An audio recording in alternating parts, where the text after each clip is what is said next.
Hey everyone, this is Native Plant Gardens, and today we'll be talking about the orange coneflower, Rudbeckia fulga. The orange coneflower is classified as herbaceous perennial. For those who are new to these terms, essentially means that it will die back to its roots in the wintertime, going dormant, which is plant hibernation, and then regrow back in the springtime. The Rudbeckia genus is part of a larger family called the Astraceae. Now the Astraceae is a huge family of flowers, which would be too much information to include in this video alone, which is why I believe that it deserves its own video. Now please feel free in the comments to let me know if you'll be interested in such topic. I'll also be linking in the description more information about this specific family for you guys to do your own homework in the meantime.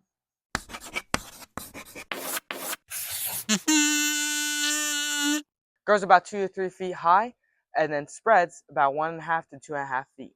It's full sun, requiring 6 to 8 hours of sunlight, and it can handle partial shade, but it might not grow as big and it will definitely bloom less.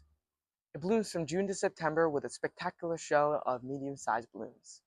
It prefers rich to average, moist, well-drained soil, but because this plant is super adaptable, it can handle heavy clay, rocky soil, and even dry urban soils when it's able to establish. Now this plant is drought tolerant, meaning that it can handle longer periods without water.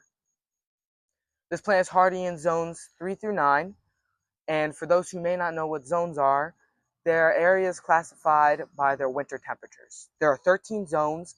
The higher you are, the warmer your winters. Lower you are, the cooler your winters. It's a pollinator magnet. It supports up to 100 different species of bees, butterflies, moths, and many other insects. This plant has a fibrous root system and rhizomes, and it is also known for having a clumping habit, using those rhizomes to slowly spread the colony outwards. Now, let's focus on the leaf. As you can see, it is dark green, smooth, elliptic to lanceolate in shape, and it grows about 2 to 7 inches in length and about 2 inches in width. Alright, and now we're going to move on to the native range. As you can see, its furthermost range up north is from Quebec, Canada to Massachusetts, down the East Coast to Texas and Florida. You can even see in some counties where it's even considered extinct, which makes it even more urgent for us as gardeners to plant this plant in our gardens to help not just the wildlife, but also to help this plant survive. If you come take a closer look, you can see that the flower is made of 2 separate parts. The sterile ray florets, which make up the outside. There's around 10 to 20 of these sterile flowers that are used to attract the pollinators to the center part. Now, the center part is a completely separate flower.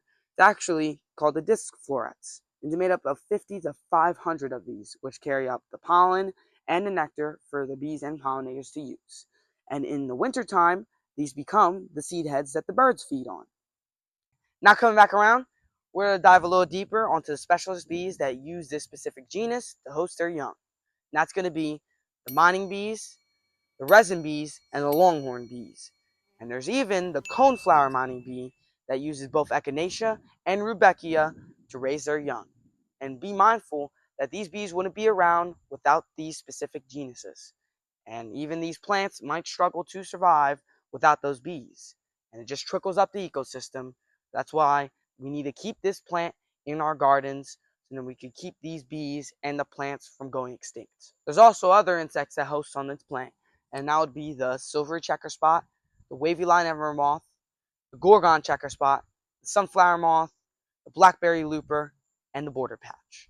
Now I'm going to be showing you some cultivated version of this plant that you can see on the market today, and that's going to be Goldstrum, American Gold Rush, Little Gold Star, Vietzlo Susie, and Early Bird Gold. And mind you, if you were to buy these cultivated versions and you're trying to do native plant gardens, it might not work out because the native bees and the host insects specifically like the straight species. You may see them feeding on these cultivated versions, but I would stick with the straight species because it has the right blooming time and the same flower shape and the foliage color is the same. Now, usually cultivated versions will have the different shaped flowers, different color flowers, shorter size, earlier or later blooming, which might not fit the native species. Some diseases that can affect this plant are angular leaf spot infection, that leaves black patches on the foliage, Astor's yellow disease that deforms the flowers and stunts their growth, and finally, the powdery mildew that leaves either dark spots or powdery white substances on the leaves. Some easy ways to stop these diseases from spreading is to simply cut off the infected foliage and the affected part of the plant, and to make sure there's enough spacing within the plants that they won't accumulate powdery mildew.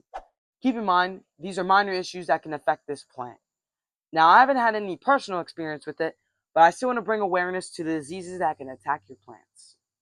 Some pests that can bother your plant will be slugs, spider mites, and aphids. To combat these pests, there are multiple things that you can use. For snails and slugs, it would be cracked eggshells.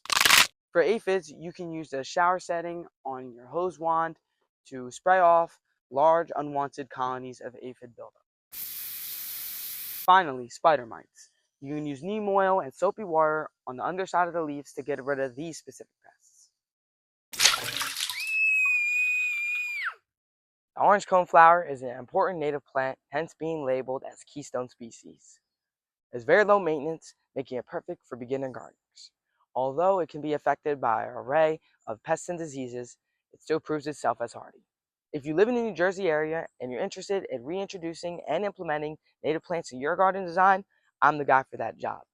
But if you're not interested in native plants, I can still provide many other lawn services that can be a benefit to you. Now you can scan this QR code on the side if you're interested in learning more about my business and my goals.